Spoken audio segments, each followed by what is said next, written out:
UNLF PLA adai KYKL mama mathong sadabana pokpani asuk usitana hairiba nupasina hairiba se chinaw mayam da ulakyaba ꯑꯩꯈꯣꯏꯒꯤ ꯗꯤ ꯊꯋꯥꯏ ꯍꯛꯆꯥꯡ ꯑꯣꯏꯔꯤꯕ ꯑꯩꯈꯣꯏꯒꯤ ꯏꯕꯨꯡ ꯏꯄ꯭ꯋꯥꯁꯤꯡꯗ ꯑꯁꯨꯛ ꯎꯁꯤꯠꯇꯅ ꯃꯣꯏꯅ ꯉꯥꯡꯉꯛꯄꯗ ꯑꯩꯈꯣꯏ ꯀꯩꯒꯤ ꯇꯨꯃꯤꯟꯅ ꯂꯩꯗꯣꯔꯤꯕꯅꯣ ꯑꯩꯈꯣꯏꯕꯨ ꯃꯇꯝ ꯄꯨꯝꯅꯃꯛꯇ ꯀꯗꯥꯏꯗ ꯀꯔꯤ ꯁꯣꯏꯈ꯭ꯔꯅꯦꯅ ꯑꯩꯈꯣꯏꯒꯤꯗꯃꯛꯇ ꯉꯥꯛꯄꯤ ꯁꯦꯟꯕꯤꯔꯤꯕꯁꯦ ꯀꯅꯥꯅꯣ ꯑꯩꯈꯣꯏꯒꯤ ꯂꯩꯔꯤꯕ ꯏꯕꯨꯡ ꯏꯄ꯭ꯋꯥꯁꯤꯡꯗꯣꯅ ꯅꯠꯇ꯭ꯔꯕ ꯖꯪꯒꯜ ꯖꯅꯥꯏꯗ ꯂꯦꯛꯑꯒ ꯎꯃꯪ ꯋꯥꯃꯪꯗ ꯂꯩꯔꯒ ꯆꯥꯕꯅ ꯀꯥꯏ ꯆꯥꯗꯕꯅ ꯀꯥꯏ ꯇꯧꯔꯒ ꯅꯣꯡꯃꯩ ꯃꯔꯨ ꯀꯌꯥꯒꯤ ꯃꯔꯛꯇ ꯂꯩꯔꯤꯕ ꯑꯩꯈꯣꯏ ꯃꯌꯥꯝꯕꯨ ꯉꯥꯛꯄꯤ ꯁꯦꯟꯕꯤꯔꯤꯕ ꯀꯗꯥꯏꯗ ꯀꯔꯤ ꯁꯣꯏꯈ꯭ꯔꯒꯅꯤ ꯃꯩꯇꯩ ꯍꯥꯏꯕ ꯃꯩꯇꯩꯁꯦ ꯃꯨꯠꯄ ꯇꯥꯔꯦ ꯃꯥꯡꯕ ꯇꯥꯔꯦ ꯍꯥꯏꯗꯨꯅ ꯃꯈꯣꯏꯅ ꯀꯠꯊꯣꯛꯇꯨꯅ ꯂꯩꯔꯤꯕ ꯑꯩꯈꯣꯏ ꯏꯕꯨꯡ ꯏꯄ꯭ꯋꯥ UNLF ꯑꯗꯩꯗꯤ ꯂꯩꯔꯤꯕ KYKL PLA asida asuk usitana ngangi base ase magi mathakta chap chaba chairak pibiu haina aikhoigi leiba ichinau sing yemfamda haijagiaba ichinau mayam asi yengbiu sisina aikhoigi leiriba ichinau singda ibung yupa aikhoigi leiriba UNLF aikhoigi leiriba PLA amadi aikhoigi leiriba KYKL leiriba ichinau singda mana yamna usitana machin thiraga lonchok kya manganga mama mathong chadabana pokpani khotpani adumaina wahi wata sijanariba magi mamingna PK King Singh hairi ko chinau mayam riba mioi se ase magi mathakta akhogi leiba ichinau singna ibung yupa singna ayangba matamda hairiba nupa sida karamaina kari haina warak watem doriba no haibase akhoi ibung yupa sing famda isinajagiaba yamna nungaite yamna pende karino ngasi ama loiraga ama loiraga ama makoina asumaina asum maitei da hulla ngangi base ai asida video mayam sembaje ai semde abako mokoigi leiriba mayam singdugi marakta aikhoigi ibung yupa sing hullaga asumai na nganga ibase makoigi leiriba community makoigi leiriba society na karigi asi abiyang changdribano karigi magi mathakta legal action lawdribano ba do akhoina makoigi community makoigi society pallaga nganga adi aduda mokoi akhoigi mathakta wa hairakani ba aduna asugumba mahik mata khara leiribase nakoina khoigi society na asi matam leiringa da warak piwa base asi haijage aduga mana kari iraga thagalai ba haibase ꯑꯩꯈꯣꯏꯅ screenshot ꯂꯧꯔꯒꯁꯨ ꯊꯝꯃꯤ ꯑꯩ ꯃꯌꯥꯝꯗꯁꯨ ꯑꯩ ꯊꯥꯒꯠꯆꯔꯛꯀꯦ social ꯃꯤꯗꯤꯌꯥꯗ ꯃꯥꯅ ꯑꯩꯈꯣꯏꯒꯤ ꯏꯕꯨꯡ ꯏꯄ꯭ꯋꯥ ꯏꯆꯤꯟ ꯏꯅꯥꯎ ꯑꯩꯈꯣꯏꯒꯤ UNLF ꯑꯩꯈꯣꯏꯒꯤ PLA KYKL ꯂꯩꯔꯤꯕ ꯃꯌꯥꯝꯁꯦ ꯃꯃꯥ ꯃꯊꯣꯡ ꯆꯥꯗꯅ ꯄꯣꯛꯄꯅꯤ ꯑꯗꯨꯏꯗꯤ ꯑꯩꯈꯣꯏꯅ ꯁꯤꯖꯤꯟꯅꯗꯕ ꯋꯥꯍꯩ ꯋꯥꯇꯥ ꯂꯝꯆꯠ ꯅꯥꯏꯗꯕ ꯑꯃꯗꯤ ꯀꯔꯤ ꯑꯗꯨꯒꯤ ꯃꯇꯤꯛ ꯁꯥꯊꯤꯅ ꯊꯤꯅ ꯉꯥꯡꯉꯒ ꯃꯥꯅ ꯁꯣꯁꯤꯌꯦꯜ ꯃꯤꯗꯤꯌꯥꯗ ꯊꯥꯡꯒꯠꯂꯛꯄꯅꯦꯕ ꯍꯥꯏꯔꯤꯕ ꯃꯤꯑꯣꯏꯁꯦ ꯃꯥ ꯀꯅꯥ ꯑꯣꯏꯔꯤꯒꯦ ꯑꯩꯈꯣꯏꯒꯤ ꯑꯁꯨꯃꯥꯏꯅ ꯑꯩꯈꯣꯏꯅ ꯊꯋꯥꯏꯗꯒꯤꯁꯨ ꯍꯦꯟꯅ ꯂꯨꯅ ꯈꯜꯂꯤꯕ ꯑꯩꯈꯣꯏꯒꯤ ꯏꯕꯨꯡ ꯏꯄ꯭ꯋꯥ ꯑꯩꯈꯣꯏꯒꯤ ꯂꯩꯔꯤꯕ ꯑꯩꯈꯣꯏꯒꯤ ꯑꯊꯧꯕꯁꯤꯡꯒꯤ ꯃꯊꯛꯇ ꯑꯁꯨꯛ ꯎꯁꯤꯠꯊꯑꯣꯏꯗꯅ ꯃꯥꯅ ꯉꯥꯡꯉꯤꯕꯁꯦ ꯑꯗꯨꯗ ꯂꯥꯛꯏꯕ ꯀꯃꯦꯟꯁꯤꯡꯗꯨꯁꯨ ꯅꯨꯡꯉꯥꯏ ꯃꯣꯏ ꯎꯁꯤꯠꯇꯅ ꯑꯗꯨꯒ ꯀꯔꯦꯝ ꯀꯊꯥꯏꯅꯔꯤꯕꯁꯦ ꯍꯥꯏꯔꯤꯕ ꯃꯤꯑꯣꯏꯁꯦ ꯑꯌꯥꯡꯕ ꯑꯊꯨꯕ ꯃꯇꯝꯗ ꯃꯥꯅ ꯁꯦꯡꯗꯣꯔꯛꯇꯕ ꯇꯥꯔꯒꯗꯤ ꯃꯥꯅ ꯊꯥꯒꯠꯂꯤꯕ ꯃꯥꯒꯤ ꯄꯣꯁꯁꯤꯡꯗꯨꯒꯤ ꯃꯇꯥꯡꯗ ꯃꯥꯒꯤ ꯃꯊꯛꯇ ꯀꯔꯝꯍꯥꯏꯅ ꯀꯔꯤ ꯆꯩꯔꯥꯛ ꯄꯤꯗꯣꯔꯤꯕꯅꯣ ꯍꯥꯏꯕꯁꯦ ꯑꯩꯈꯣꯏꯒꯤ ꯏꯕꯨꯡ ꯏꯄ꯭ꯋꯥꯁꯤꯡꯗ ꯁꯤꯟꯅꯖꯒꯦ ꯏꯕꯨꯡ ꯏꯄ꯭ꯋꯥꯁꯤꯡꯅ ꯑꯁꯤꯗ ꯈꯖꯤꯛꯇꯪ ꯃꯤꯠꯌꯦꯡ ꯆꯪꯕꯤꯌꯨ ꯑꯗꯨꯒ ꯋꯥꯔꯤ ꯑꯃꯅ ꯑꯩꯈꯣꯏ ꯏꯕꯨꯡ ꯏꯄ꯭ꯋꯥꯁꯤꯡꯅ 마부 부톡버시디 얌나 라이브기 타박니아바 고카비엠나 마 부톡버 야야바고 아두가 마구 맘다 온전በ기 마tam수 레이테바세 아이수 강제야바고 후이나 콩보다 아두 어코이 온전በ기 마tam수 레이테바 아두보 노마기 asmaina mana yaina asum tawna leisalagadi mase nomonomi thak hinjalangna yamna usil oidoriaba amanamuk adumaina sum tawna tawraaneba aduna ngasi hairiba नुपासिगी मातांगदा ए वीडियो सेमदबा यादबदगी वीडियो से सेमगलकपनेबा अखोइना सोशल मीडिया प्लेटफॉर्म दंगसी अइना मोड थांगतलिबसे असो माइगी कंटेंट थांगचो कसुम काइदेबा अइना अहामबदा कनागे फमदसु असमाइना अइना वीडियो थागतबनी मोइना सोइरकपदगी मोइना हेंजलकपदगी असमाइ थागलकपनेबा अखोइ इबुंग युपासिंग अखोइगी तमकता थवाइ काथोगा अखोइ इबुंग युपासिंग खुदमि थांगलकपदा अखोइ करिगी वा ngangoidobina अखोइ करिगी थोइदोरिबनाबा अदुना हाइरिबा मियोइसे असीगी मथक्ता अखोइ इबुंग युपासिंगनासु मियं खसितंग संगबिरगा इबुंग युपासिंगना हारिबा मियोइसे कनानो करिनो थिदोपिरगा करि तौदोरिबनो हाइबदि इबुंग युपासिंगी मथक्ता सिनाजरे इचनोमेम सिगतंग हारिगा लोइसनजरेगे अदुता नतना माना मैतै सिंगसिबु अदुगी मतिक थिथिना इरेगा मैतै सिंगसिबु चेंधरगा नि माना मागी post थांगालिबदो इचनोमेम ngasiगी yamna laibak thiba thodok mayam so loi uramani khangamani ko asidagi hena pendaba sidai hena nuaitaba leitre ichinomeam ngasi khurai awong pungda ngasi gi oiba phibam doi chino mayam su khangamani uramani aba kaisu nataba mayang macha amani duna manipur da leiraga khurai awong pung lising kaya gi mamang dagi maitai gi laifam maitai gi mafam ne leiriba duda mayang masa amani duna sangaga aduga proof piu kaina akhoi da proof moi kana oirige maitei akhoi da moina proof piu haida dori se yelomi akhoi gi laisang chahi lising kaya gi mamang dagi leiriba khurai awong pungaina leiriba mafam duga ngarang khak laiba mayang masa amani duna proof piu aina haidi base akhoi gi leingak na amadi leiriba akhoi gi CS organization amadi phamnaiba pham akhoi gi ikai khumna matik charba mayamna ayang ba thu matamda asi miyeng changhaudragadi kona nongma nongmagi tawra henjalaga akhoi se ayona putha doriaba isam samna haibada saroi khangma matamda kari oigi ngasi amukamuk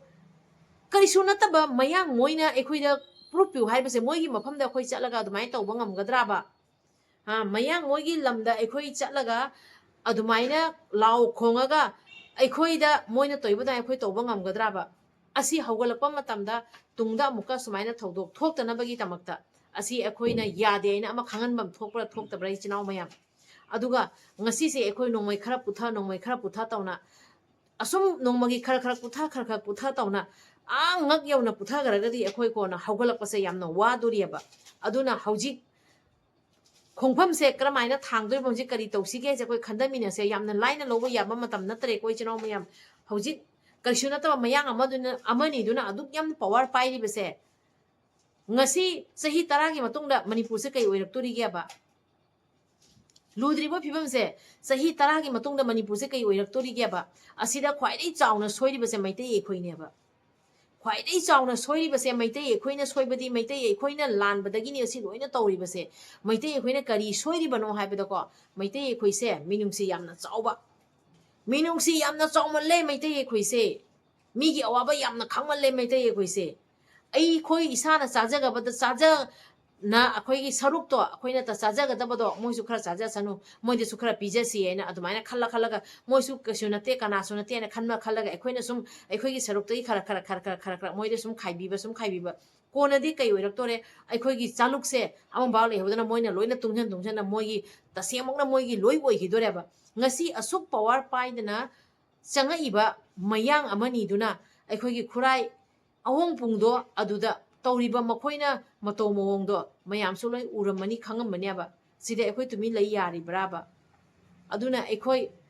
maitai akhoi minungsi chaw yam chawmali base khara toktho si minungsi yam chawman khare akhoi se naga oigara maitai oigara yelomi oine leiriba akhoi se minungsi yamna chawman khare pukchen yamna tingman khare yamna pukchen tingman khare pukchen yamna tingbadagi yamna chaman badagi yamna phabadagi asi akhoi gi mathakta ngasi nongma nongmagi amanamuk namtharakpase asum nongma nongmagi henjalakpaneba aduna akhoi huji kai tobagi mathauno minungse yam chawraga akhoi kaisu huji kanadre akhoi yamna akhoi gi thamoi se yamna minungsi chawba thamoi base asi oiba yadre chanaw mayam ngasi gi thodok se yam adugi matik pende ubada yamna noaite yamna pende adugi haijabani chanaw mayam loirene sahi taragi matungda manipur se aigi icha isu singda akhoi gi icha isu singda akhoi matamamda manipur se maitei gi oirami aina wari liga dabgai phibam da laksalayaba ngasi luriba phibam se yengune kaisuna taba mayang masa amani duna manipur sida makhoi da proof piu ka haijalai base khanda bioba sahi taragi matungda makhoi na tawraktori ba phibam se kaino sahi taragi matungda manipur se makhoi na pan ge be mato mo ama hujik tawrei base sahi taragi matungda akhoi gi icha isu da manipur se maitei akhoi na palami matam ama daina akhoi na wari liduri braba oiriba hujik ki phibam se aduna hujik ai haijege mamang da su haijagrabani ko akhoi na tolop sagera saroigera senjau paigera pairoigera akhoi gi tamakta ngak senduna leiba akhoi gi ibung yupa sing se aduki matik achaw thodang lori base akhoi kawbam thokte ba akhoi gi ibung yupa sing na ngasi mafam da sairaga leiri se asugumba kaya ama pendaba asugumba mayam se urakpadagi ibung yupa mayam na mafam da sairaga leibane ba ngasi manipur kangen ibung yupa singna nongju nungsa marakta chingkhong da leli base asugumba kaya se oirakani haibada barigi yum kai thadoga mafam da leiri bane ba ado ngasi oiro phibam se aduki matik laibak thibane ba se aside hena hainingai leite ba ko sahi taragi matungda kari oiraktorige mogi mafam da akoina chalaga smai tawba ngamgadra ba ado hojik tumina akhoi leithokpadi chumoi drai base khalleba khanda biu chahi tara matungda kari oidorige yengune amana muk maitai da namtha amana muk tawna yelongi meyang se moina namthari base yengwa ba chahi tara gi matungda manipur da maitai gi laisang leirami manipur da maitai na palami amna akhoi na chahi tara gi matungda chumai wari ga akhoi na liba gi phibam se lakata bai mato mo ma urei ba aduna ichinaw mayamna tawriba amadi ibung yupasingna leiriba matau mawong akhoi mayamgi tamaktane ado hujikti akhoi su khandamina rasiaba ko aduna akhoi gi leiriba achaw asang mayam amadi ngasi manipurda karisu nataba mayang masa amani duna manipurda leiriba maitai akhoi gi thaina dagi sahi lising kya de leiriba mafam sibu moina purupiu hairi base makhoi gi mathakta akhoi legal action lokhatpam thokpara thoktra makhoi mathakta FIR panmam thokpara thokta bribe se kasi tang hangje moi lai leiru chau thau moi sen talu leiru akoi kesu mathingba panba pigi daba adubu henjala ga akoi gi mafam da moi mafam ne na tawkhalak pasidi yamna henjan mandro ichinaw mayam sahi 10 gi matung na ngasi sumai were sahi 10 gi matung na kai were kani phibam se khandabiu ne yamna laithokpa yaba phibam nate ko yamna laithokpa yaba matam nate ichinaw mayam nongma gi akhoi lining kausalakpadagi akhoi chana pathap kausalakpadagi ngasidi asigi phibam siga laabani ko ichinaw mayam asida mayam waro bigano ko asida hindu lining hulaga ngangba nachade ko maitai maitai lining maitai gi laisang maitai gi haurakpham akhoi kandragadi kanbina ba kana su thoklo ya base siga tang haijaning bani ko ichinaw mayam su loina khangi bani maitai ha base matam amada loi pana maitai lining da leiram bani Sandidas lakpagi matungda lining se onthokibani amena adubo hawkibadi hawkhare hawjikti aikoina malemgi lening wahumda leirebasu manipur se leitragadi aikoina migi mangna mai putho chatpase nga moyaba manipur se ngasi yamna luro phiom da leireba aduna aikoi mayam wakhal khanda minarasiaba aikoigi lam kandori bani aikoigi inat kandori bani aikoigi iron kandori bani aikoigi hawropham kandori bani aba ado ngasi oiriba phibam se yamna penda badagi wafam se thanga charak pani chinaw mayam sahi 10 gi matungda manipur se aikoigi oirammi manipur sida aikoi leirammi manipur sida aikoigi maitegi laisang kaya ama leiramene icha isuda aikoina wari libagi phibam ama usalapase aduki matik pende aina haijabani chinaw mayam